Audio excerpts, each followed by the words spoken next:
and I own. Sorry. I'm on a whole nother level. I've been in my bag and I keep getting better. I'm getting richer. Hey Boss Babes! Welcome to Boss Talk. I'm your girl Nevaeh. And I'm your girl Teara, and we are here to give you information on all things entrepreneurship so you can go out there and slay. Period poo. Before we get started with this video, let us go ahead and introduce ourselves. So I'm the proud owner of a luxury hair company called The Dollhouse. And I am proud owner of Dream Boss Babe, which is a cosmetic, wholesale, and private label for all you guys out there looking to start your own lip gloss line. But today's topic is going to be the struggle of getting sales, you guys. So to help us talk about this, we're going to bring out a special guest. Her name is Anii Cooper. She's owner of Sage Me Down. Anii. So Anii, tell us a little bit about Sage Me Down. Okay, so Sage Me Down is a platform geared towards holistic living. It is a platform for creators of color. So basically, Sage Me Down is filled with so many different things. So you have curated playlists for people that are into entertainment, yoga, meditation. We also sell products. It's just so many different things that we do on Sage Me Down. Ooh, so are you wearing some of the pieces from Sage Me Down or anything Yes, from? I am. Ooh, can we see? So this is our Grand Rising kimono. So we have different colors. We have a chocolate color, an indigo, a green, orange, purple, so many different colors. So this is one of our best sellers, to be honest. And we also have sage bundles. We have Palo Santo. We have abalone shells. Like, it's so many different things. So it's a lot going on there. Okay. Okay guys, so let's just get down to it. How are sales going for you guys? Being first, especially you, Anii. Yeah. Being not a first-time entrepreneur, but like just starting out your business. Yeah, I think so. A little background too. So with Sage Me Down, I've had Sage Me Down since 2018, but it started off as kind of like a blog situation. Mm-hmm. So now 2020, I started like selling products basically. Yeah. So since October till this is December now, I feel like sales have been going good compared to a lot of entrepreneurs that first start. I'm on a consistent basis getting sales, which I feel like is very hard to do in your first like 2-3 months. So the fact that I can get a sale a day makes me feel really good. Oh, that's good. Yeah, but I think, you know, it's still very early, and it is some of those expectations where I'm like, oh, am I gonna get a sale? Like, what's going on? Am I gonna get 10 today? Am I gonna get 1 today? Yeah. What is gonna go on? And I know for me, like, I feel like when I first started out, sales were actually like, not to like toot my own horn or anything, but sales were coming in like really quickly, and I was like really shocked. But I think it's because I had like a niche, and I think that's so important when it comes to getting sales. Because if you're like out there, if you have a business that's just like everyone else's business, sales might be a little bit more difficult to get on a daily, weekly, monthly basis. How about you, Nevaeh? Because I know that you're kind of new as well. Yeah, with so the I'm Dollhouse. very, very new with the Dollhouse. I'm probably like a couple of months in, maybe like 5 months in. And I know for me starting out, like sales are very, very hard. Like I didn't get sales for like the first 3 months, and then, you know, the next month I might get like 1 or 2 sales, and then you get kind of sad and kind of discouraged, and it's like, okay, I don't want to do it anymore, or like, you know, you don't know what you're doing wrong. Yeah. But then I kept going with it, kept posting on Instagram, you know, just kept going. And then now I can honestly say that I have more consistent sales now. Is it at the stage that I want it to be? No, but it's better than it was before. So I have a question for you ladies. Do you feel like you should change your prices? If you see yourself not getting a good sale for that week or for that month, do you guys like think it should change your prices?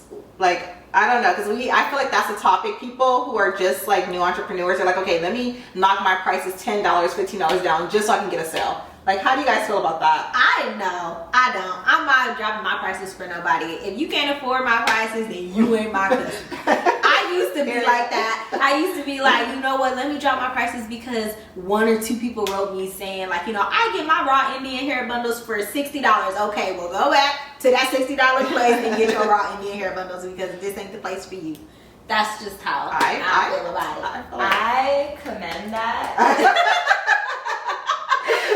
Because I am just, my heart is so open. Yeah. So I just feel so bad, especially because my brand is geared towards creatives of color. So creatives of color are people of color, black, brown, you know, they need to express themselves. We go through the most like mental health and like traumatic issues. Like we need to express ourselves through our art. So for me, coming from like a creative background, you know, the term like struggling artists and things like that, like I want to be accessible for people like that as well.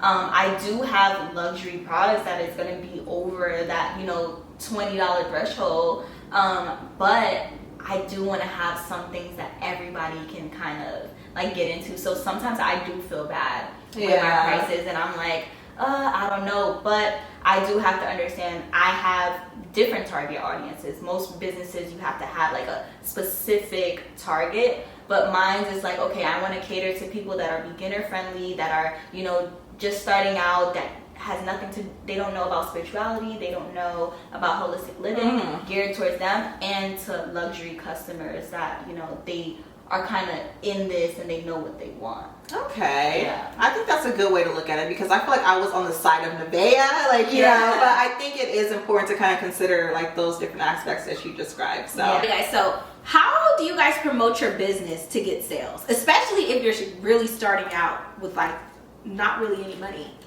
How do you promote your business? I feel like, you know what, I kind of did things differently. I did the ad thing in the beginning, like Instagram, Facebook ads, and I spent like so much money that I made. So I feel like for me, it was reaching out to people who were on my Instagram, playing the following and unfollowing game. I don't know if you guys know what that is, but like I followed people, they followed me back, and then I reached out to them like, hey, it was the people who were in the niche of what my business was in.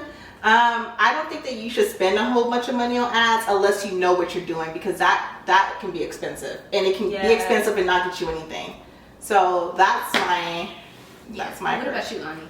I think for me, well, it's kind of hard because of the pandemic, but my whole thing is networking. I'm really big into networking. So before the pandemic, there's always like these holistic events going on because I'm in that, you know, that's my niche. So I would go to a lot of these events and like tell people like, oh, this is Take Me Down, this is what I'm doing. So now they have like a lot of like virtual meetings, so nice. Or like virtual like Facebook groups and things like that. So that's how I kind of like market myself. Sometimes I'll do ads, but it's not as much. And when I do ads, it's not a lot. Maybe it's like a $50 ad for like 6 days or something like that. But I've been more so like trying to build genuine connections too. Yeah. I know that for me, I kind of, in the beginning, I was running ads like crazy. Because when I was going on YouTube, all these places were like, you need to run ads, it needs to be at this amount. And I was doing that, and for a long time, I was not getting sales. I was basically spending money. Exactly. And then, so I started doing basically what you were doing, Teara. I started following and unfollowing people, and believe it or not, I got my first sale because I was following and unfollowing people, and that's the person, and that's why I got my first sale. So I definitely agree that ads are not always the best thing, because I kid you not, I probably spent like $500 on ads that I look back and I'm like, damn, like I wish I could get all that money back, like, you know, and reinvest in your business.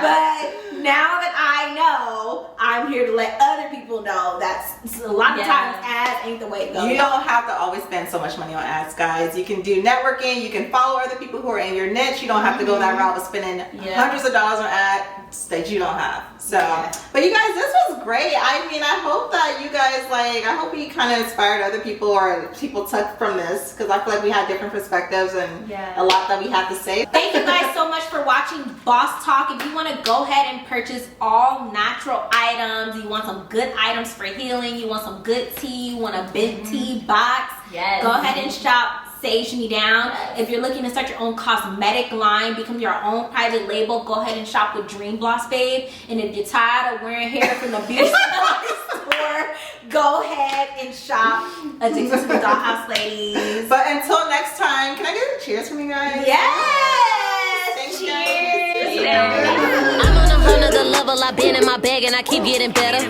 I'm getting richer, that ass getting thicker. My diamonds, they keep getting wetter.